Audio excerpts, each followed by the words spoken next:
So from a very young age, my family was very involved in church.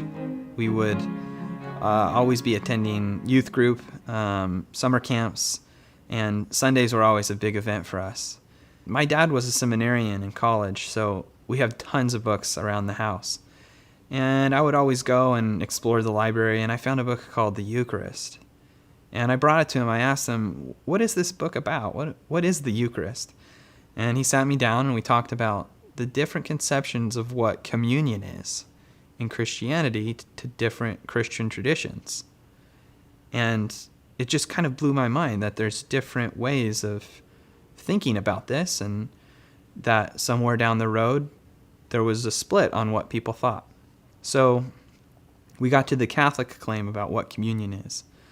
And it just totally blew my mind that the Catholic claim seemed outrageous almost, that the body and blood of Christ become communion. And from there, I didn't really think much of it after the fact, but it always kind of stuck with me. So fast forward later to my life when I had met my wife and we were recently married, and we met another couple, and they were evangelical Christians who had become Catholic.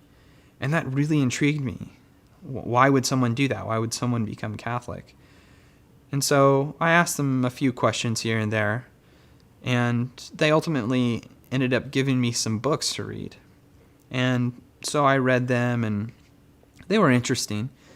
But there was one book in particular that really stuck out to me, and it really touched on, and the premise of the book was around what the Eucharist is.